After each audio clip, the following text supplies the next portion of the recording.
নরেন্দ্র মোদীর ১২ বছরের ইতিহাসে এমন দৃশ্য কেউ কখনো দেখেনি। ক্যামেরার সামনে সাধারণ ভারতীয়রা চিৎকার করে বলছে, মোদীকে পদত্যাগ করতেই হবে। যন্তর মন্তরের এই নতুন বিপ্লব কি মোদী সাম্রাজ্যের পতন ডেকে আনছে?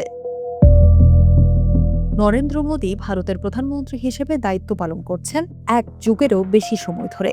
২০০১ সালে গুজরাটের মুখ্যমন্ত্রী হওয়া থেকে শুরু করে আজ পর্যন্ত কোনো নির্বাচনে হারেননি তিনি। তবে তার এই দীর্ঘ রাজনৈতিক জীবনে এবারই প্রথম এক নজিরবিহীন দৃশ্য দেখল বিশ্ব। নির্ভীক কণ্ঠে ক্যামেরার সামনে দাঁড়িয়ে সাধারণ ভারতীয়দের বলতে শোনা যাচ্ছে, মোদীকে পদত্যাগ করতেই হবে। কিছুদিন আগেও হয়তো এমন স্লোগানের কথা কেউ কল্পনাও করেনি, কিন্তু ভারতের তরুণ প্রজন্ম অর্থাৎ জেনজিরা তা বাস্তবে করে দেখিয়েছে। শিক্ষা খাতে মারাত্মক সংস্কার এবং প্রশ্ন ফাঁসের বিরুদ্ধে দিল্লির যন্তর মন্তরে ককরোচ জনতা পার্টির নেতৃত্বে আন্দোলনে নামে শিক্ষার্থীরা। রাতভর ভারী বৃষ্টি, টিয়ার গ্যাস, পেলেট গান আর পুলিশের লাঠিচার্জের মুখেও পিছপা হয়নি তারা। আর এই তীব্র আন্দোলনের মুখে নতি স্বীকার করে পদত্যাগ করেছেন ভারতের শিক্ষামন্ত্রী ধর্মেন্দ্র প্রধান।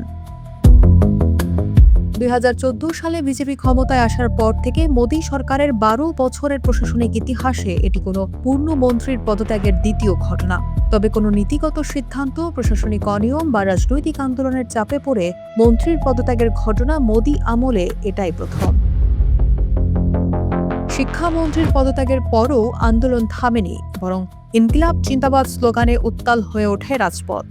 রাজধানীর নয়াদিল্লির যন্তর মন্তরে নামে মানুষের ঢল। ১৬টি মেট্রো স্টেশন বন্ধ, ইন্টারনেট বিচ্ছিন্ন করা এবং সাদা পোশাকের পুলিশ মোতায়েন করেও লাখো লাখো আন্দোলনকারীকে আটকানো যায়নি।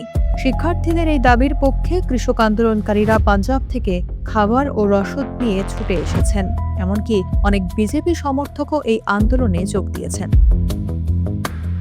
কাতার ভিত্তিক সংবাদ মাধ্যম আল জাজিরার প্রতিবেদনে বলা হয়েছে, আন্দোলনের এক পর্যায়ে শিক্ষার্থীরা এখন সরাসরি প্রধানমন্ত্রী মোদী এবং স্বরাষ্ট্রমন্ত্রী অমিত শাহের পদত্যাগ দাবি করছেন। আন্তর্জাতিক বিশ্লেষক ও সাংবাদিকদের মতে, সরকারের জবাবদিহির চরম অভাবই মানুষকে রাজপথে নামিয়েছে।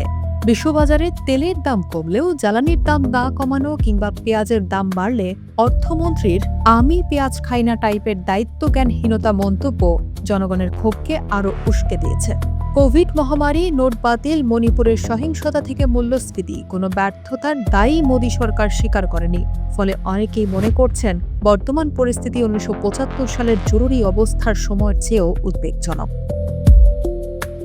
বিশেষজ্ঞদের মতে ২০১৪ সালের পর এই প্রথম পরিস্থিতি এমন জায়গায় পৌঁছেছে যেখানে আন্দোলনকারীদের বদলে সরকার নিজেই চরম চাপ ও উদ্বেগে রয়েছে। দমন পীড়নের নীতি উল্টো আন্দোলনকে আরও বেশি শক্তিশালী ও ঐক্যবদ্ধ করেছে।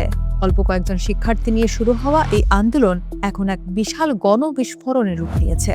আর তাই প্রশ্ন উঠছে, দীর্ঘ ১২ বছর ধরে অপরাজেয় থাকা নরেন্দ্র মোদীর জন্য দিল্লির এই যন্তর মন্তরের আগুন কি সত্যিই বড় অশনি সংকেত?